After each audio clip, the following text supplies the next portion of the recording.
Hi, I'm Mark, coming to you from Baker's Green Acres, and I've been gone for a couple days out to New Hampshire to look at a farm out there for a friend, but I'm back now. It's good to be back. Today's Wednesday, and it's supposed to be spring, but we got snow and it was down in the 20s last night, so winter's hanging on just a little bit. But I got a pretty good question here that I think is relevant to the season that's coming, so here I go.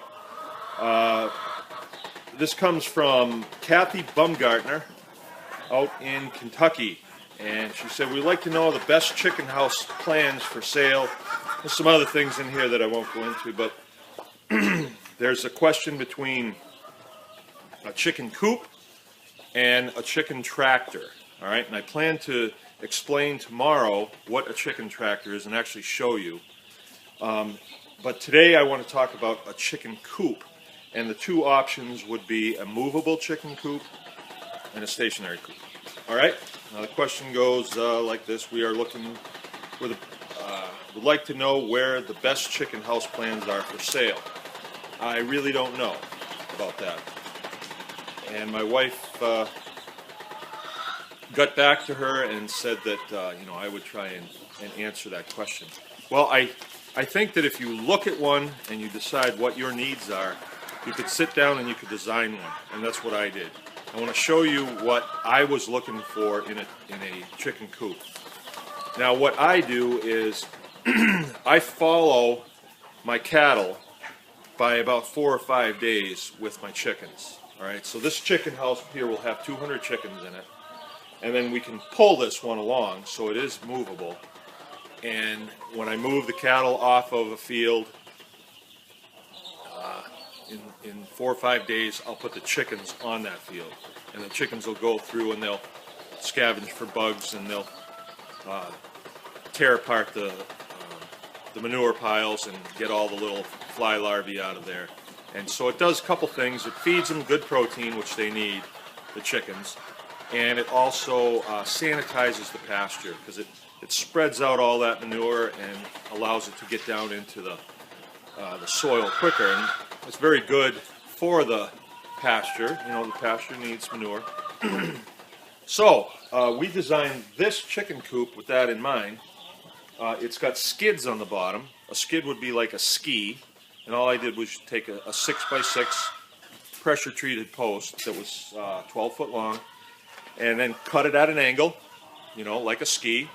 Drilled a hole through it so you could put a piece of rope through it, and then we can hook it up to a tractor or an ATV or I got an S10 pickup that'll pull it, and we just skid it along where we want it to go. But it sits on the ground. We didn't have to do any wheels or anything like that. We're pretty flat here, so we can get away with it. Some places you couldn't. You'd have to use some sort of wheeled running gear. And then another thing that I was looking for when I put this together, this is like the third or fourth one that I built. I wanted to be able to get at the eggs easily. So we put in this, I don't know if you can see this. Let me just tilt that down here.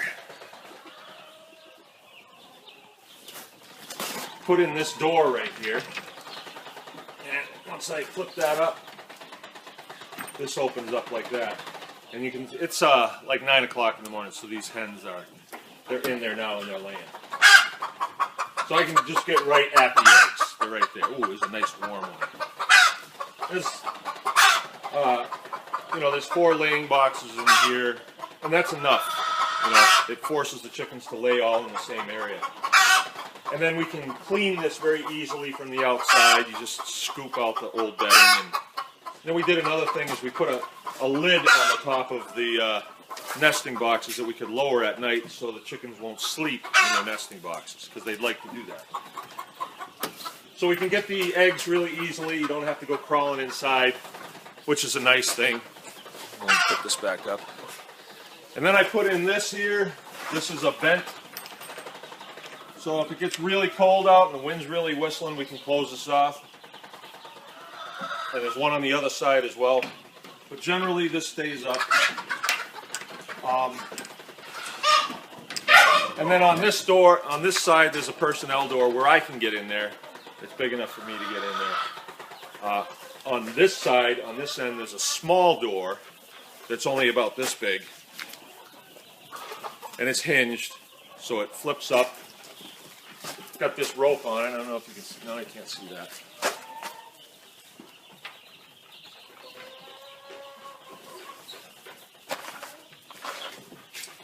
Okay, it's got a rope right here that you pull this rope up, and that'll open the door up. So this chicken house might be down a quarter of a mile from the farmhouse, and our dogs might not know if there's something going on out there. So most of the time, we'll just run down there in the evening, and the chickens will be in, and close the door. And that way nothing can get in and hurt the chickens. And there's plenty of roofs inside of here where they can all be sitting up on posts or on poles that are going horizontally, and they all have a place to sit. So the difference between a stationary and a movable one, if you have a movable one, it gives you a lot of freedom to operate year-round. Now, if I left this outside, there'd be 2 feet of snow on top of it. The chickens would never leave. Chickens don't like walking on snow much. And it would get really messy inside. So what I do is I move it in. This is a clear span building that I'm in. We use it for brooding in the summertime, but it's no use in the wintertime much. We don't raise many chickens in the wintertime. And so we move the layers in. Now, the difference between layers and broilers, if you don't know already, the broiler chickens are the chickens that we put out in chicken tractors, and we are raising those for meat, solely for meat. And we get them in and out of here in 8 to 10 weeks, depending on the size that we're after. These chickens are for eggs, just eggs. And, you know, they'll continue to lay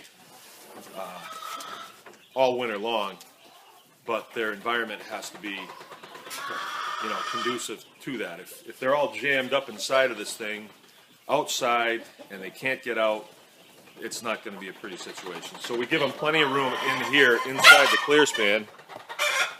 Let's see if I can pan over here and look at that.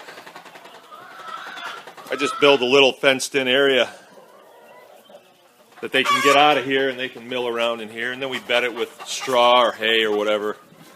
And that bedding pack becomes the beginning for our compost pile that we make every summer from the bedding that's in this building, because we brood lots and lots of chicks in here. We're brooding over 2,500 chicks in here, you know, at any given time during the summer. So it makes for quite a bit of bedding, and that bedding's got to come out, and we have to do something with it that makes use of it. So we'll pile it up, and, you know, it makes heat, and composting is a whole other story. So anyway, my recommendation is, even if you want a stationary